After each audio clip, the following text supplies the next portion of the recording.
Hello and welcome. My name is Grace. This is my channel. I don't even remember if I brushed my hair before stepping in front of the camera, but you know what? I'm just gonna go with it because it's a few times I've tried to record this video and every time I just lose myself in my thoughts. So I'm just gonna come on and just do a little catch up, let you know what I'm thinking, let you know what I'm thinking, like what I've been working on and stuff like that. So, first quarter of this year, we're going to do a little catch up. First quarter of this year, professionally has been whoa. In my professional life, in my muggle job, there's been I went through quite a transition. And I expect to go through another transition the next quarter of the year. So here I am at the midpoint of a major transition. So that is my muggle job. In terms of my online presence, I took quite a break from social media. Just popping in to say hey on Facebook, because I have a lot of family members on Facebook and family members and friends and people I want to keep in touch with. So I can't really completely extricate myself from Facebook, but it's just small kind of group of people, friends, relatives, that's it. Fellow travelers, fellow Italian folk magic travelers from back in the day. Some old friends, some new friends, but you know what I mean? It's a really tight thing, Facebook, and I could keep that under control easily because it's not on my phone. I pop in, once a week or whatever, a couple times a week, I make, and this is what I wanted to talk about. At my age, when I pop into Facebook once a week, I'm either wishing someone happy birthday or my deepest sympathies because people my age are losing their parents. So that's just a reality of being my age. Now, I lost my parents, I was much younger. So I already went through that. I think those of you who are losing your parents now have more community, more shared experience with people your age, right? So, oh my God, okay, that took a turn. All right, enough of that. So that's Facebook. Instagram, people, I can't. Instagram, I can go onto Instagram, post something, and then I gotta get out. I need out. It's gotten to the point where I don't have it on my phone. I just do everything from my laptop because I've mentioned this before. Now that I've stepped away, it's less and less enticing for me to return. But I'm going to maintain my Instagram for the time being. I don't have any plans this year, let's say, to torch that account because it's all right. It's low maintenance. I go on once a week. I do something. Sometimes it's a couple of times a week or whatever. But I'm not spending time on there scrolling because I can actually feel the energy being sucked out of my body. Oh my God, so dramatic, right?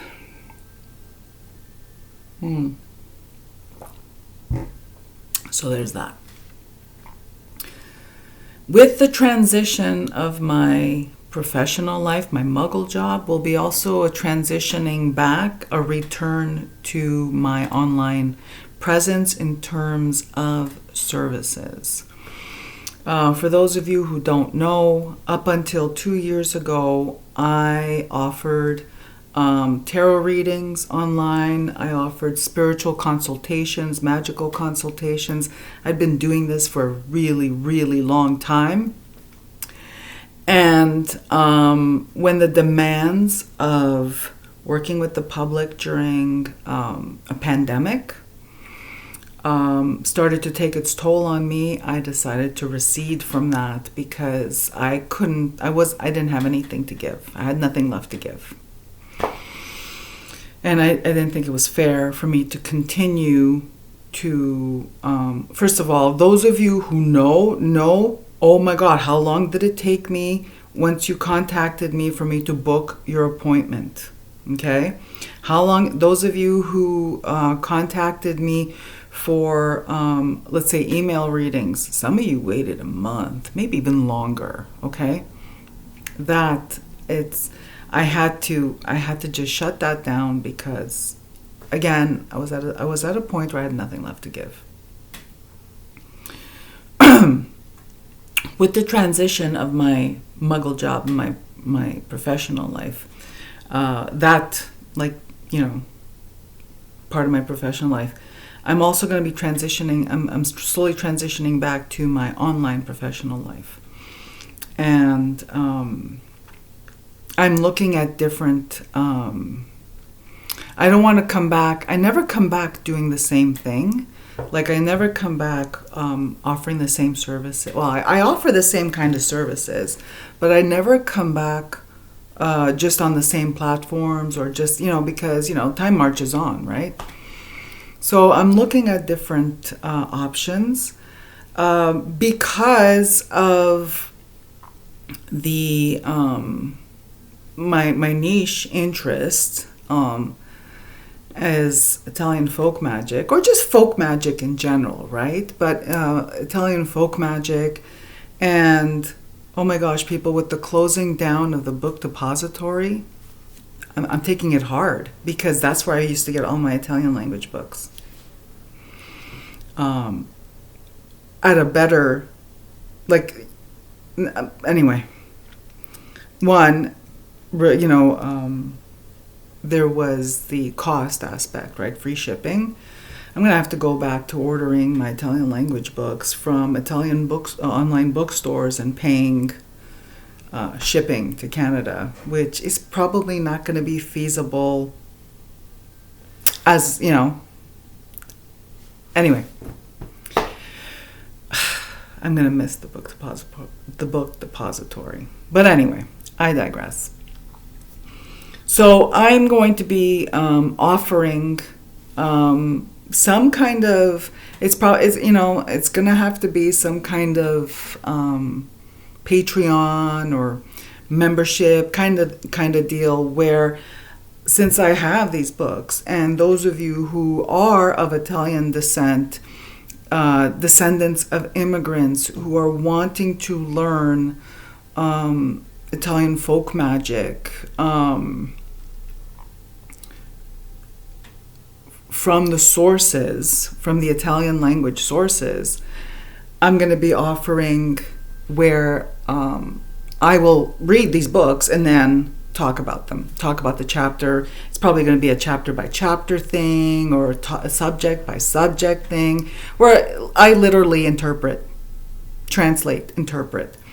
Now, we live in an incredible age that if you do find text, you could just freaking take a picture and Google Translate. So that already we live in that incredible age. And I recommend you do that.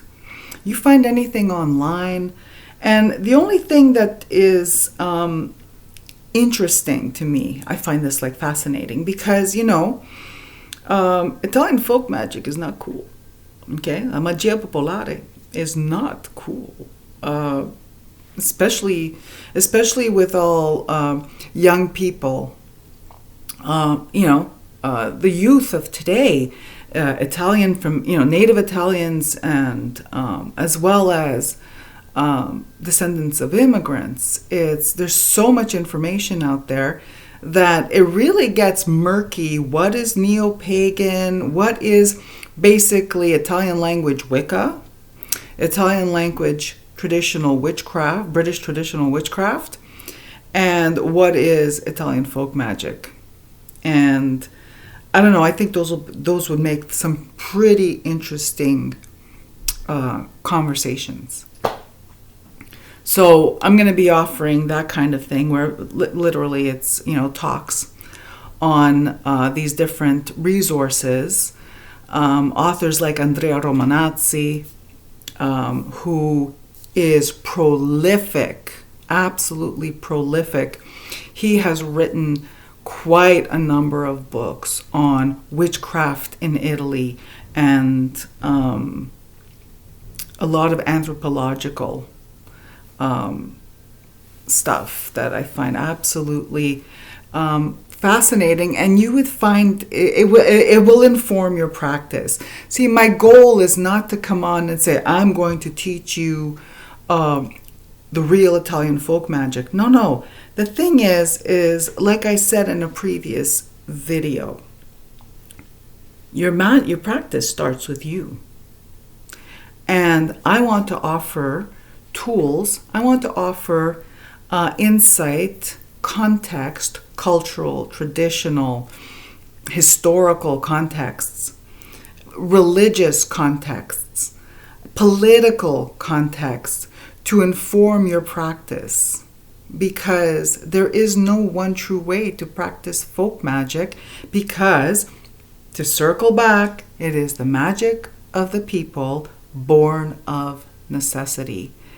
And I don't know if you're noticing something out there in the, like, if you are noticing it or not, but our planet shut down. The world shut down during that pandemic.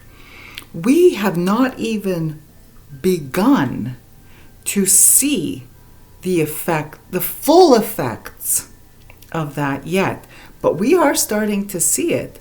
We are starting, if you notice how much things cost. If you notice, how food prices have gone up, how goods and services have gone up. Everything's gone up in price. Wages have not increased across the board. And I find that to be a very interesting conversation for us to have, especially in this sphere where, the divination community and the witchcraft community and whatever you want to call us, the esoteric community, we were invaded by the, consumerism that invades everything. Okay? It's neither good nor bad. It just is. It's like magic. So we were, our community was invaded by consumerism because of the sudden availability of so much stuff. I remember my father when he would describe what it was like to come to America from Italy. And he said, oh my God, he says, when we started working and making like real money, and there was so much more available in America than our small towns in Italy, he used to call it la rache. And it was referred to as la rache, where it was an excess. And we have experienced that in our community, excess. All communities experience it. It's not just, I was watching a video yesterday where a comment really struck me. The video was talking about the consumerism and of the consumerization of spirituality, and one of the comments was that, the same thing happened in the makeup community a couple of years ago. See, I remember that because I used to be in the makeup community. Well, I wasn't a content creator, but in a remote life, as we say in healthcare, remote past history, of being a makeup artist, I still had an interest in makeup. And I remember how it got ramped up. I stepped away. I didn't get sucked into it, thank goodness. At least not to the degree, like, because I wasn't a content creator. But I stepped away from it when one night I am sipping my tea and I'm watching, and I realize that the person I'm watching has an entire room dedicated to storing makeup. And all I could think of was, that fucking shit makeup degrades. It costs a fortune and it degrades. This person, it occurred to me, it's like suddenly the light went on. They bought furniture to set up a room, to furnish a room dedicated to all the makeup they had, which essentially, give it a couple of years, it's all garbage. Okay, I exaggerate because I'm also the person who tells you don't throw out your powder makeup because, pressed powder stuff like eyeshadow palettes and blushes and all that stuff, because, there's a way to maintain it so that it doesn't become contaminated. But now I'm drifting into a completely different subject matter, so let's circle back. So we're all feeling the sting, and we're also we're not the same people that we were 4 years ago.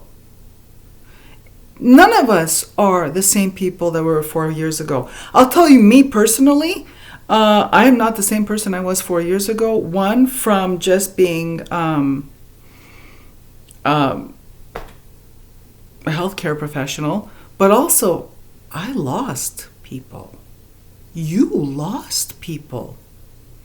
We all lost people. No one talks about it.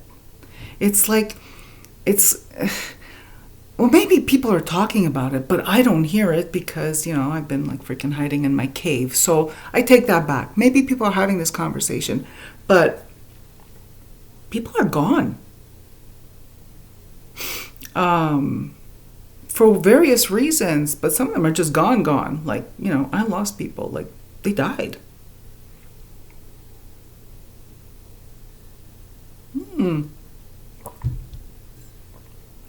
So tensions are running high. This is a community where, to be honest, we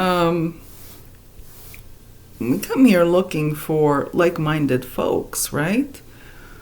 But like-minded doesn't mean that we have to agree on everything. And I don't have to agree with everything other people say, and I don't have to agree with everything in the comments. Oh, for fuck's sakes, if I wanted to...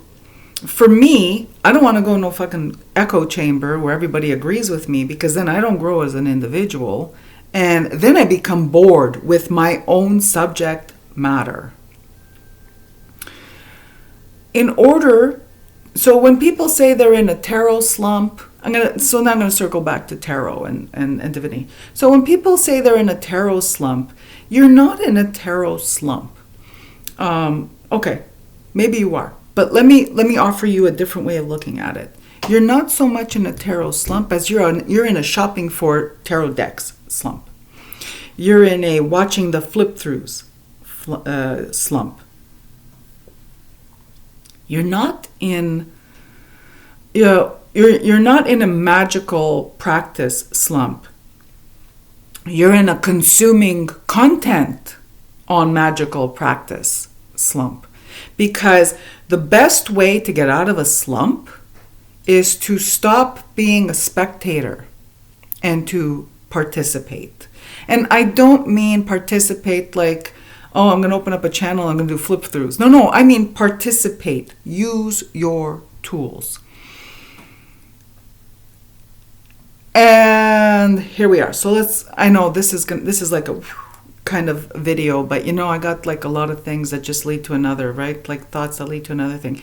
So you're in a tarot slump, stop watching tarot videos and pick up your decks and experience them.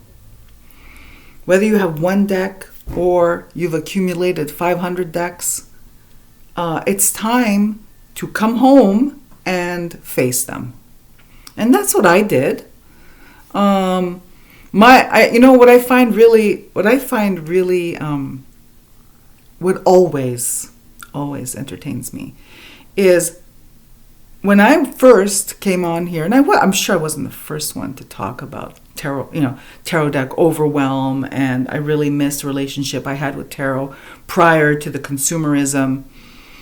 I'm sure I'm not the first person who brought that up, but because I was the first person in that cycle, I was much maligned. And I was no longer part of the gestalt entity that is TarotTube. And I thought that was really fascinating. Because for me, I was a student of human nature. But then what I even found even more fascinating, and because this is how the world, this is human nature as well, this is how the world works, is when the same people who maligned me started to put out clickbait videos of, I'm decluttering my decks. Someone close to me asked me, why didn't you video your decluttering? And I told them, well, because it was literally, I put them all on the dining room table and then I slid them all into a box. That's not good TV, man. Nobody wants to see that. Like, you know what I mean? So, but, human nature, because then people started, I started seeing these videos where people were using that as clickbait, because that clickbait always fascinates me. And then the people who get angry in the comments about the clickbait. Comment sections of videos are absolute gold. Okay, that's my favorite part of, even if I don't comment and I don't interact, I love when people come from opposing angles and opposing points of view, because I can't with the echo chamber where everything is wonderful and everything is beautiful. No, I want to hear really what you think. So, and then there was a spate of time just before I went, I took a break from watching videos where everyone was doing the tarot deck overwhelm videos, but no one was following through with what they said.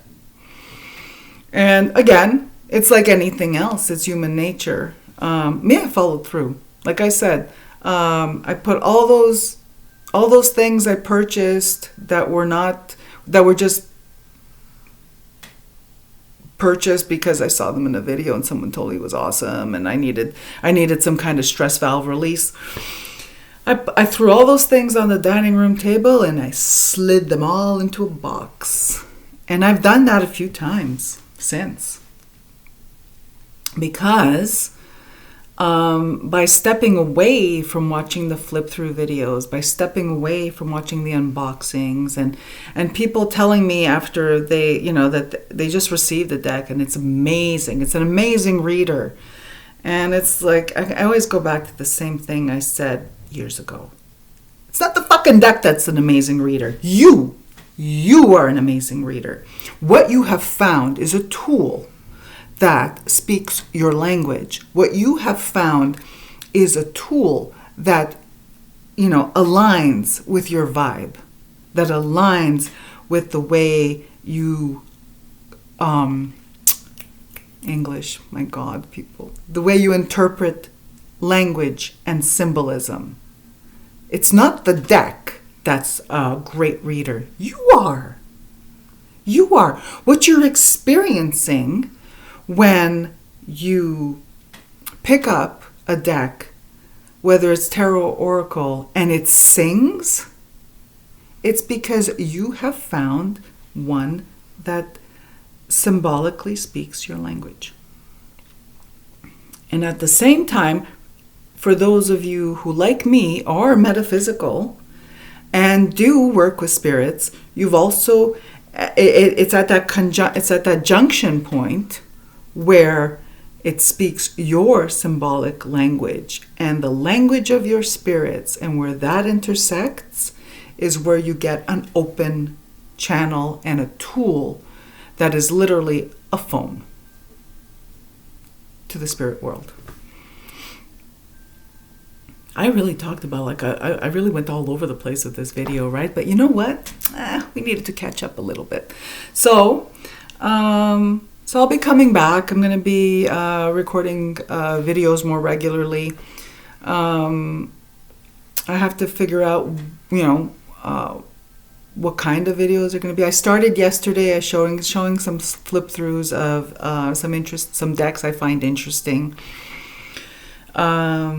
I'm probably going to do a little bit more of that, sharing that stuff. I'm also going to share some things that I do in my practice, not like actual, like the physical doing of it.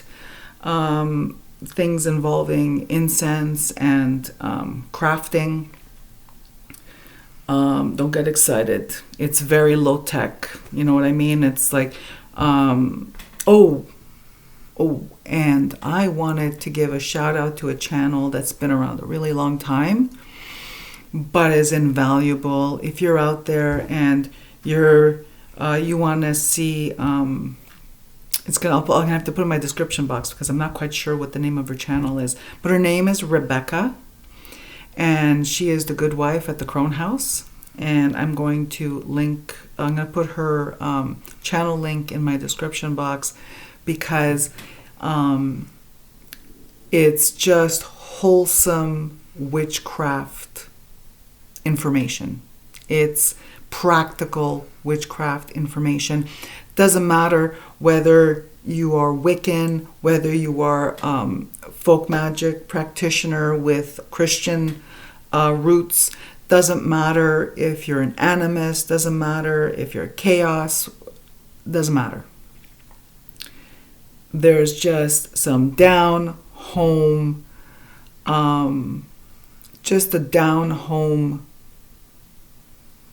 advice and just how-tos, man. How do you make a tincture? How do what do you do with stuff that you forage? How do you store the stuff that you forage? How do you dry up the stuff that you forage? What do you use for what? How do it's witch bottles, witch jars, all that kind of stuff. All the very basic things that, it's kind of nice to have someone who is 70 years old, who's done it for decades, sharing their wisdom. I think at this point, that's where I am. That's where I'm at. I'm wanting to soak up that wisdom that people are sharing, and then pay it forward as well. So I don't know in this video if, because I had to do this in a couple of takes, right? Because I wasn't quite focused. But I'm going to be coming back to offer services, readings, card readings, spiritual and magical consultations. I call them consultations because that's what they literally are.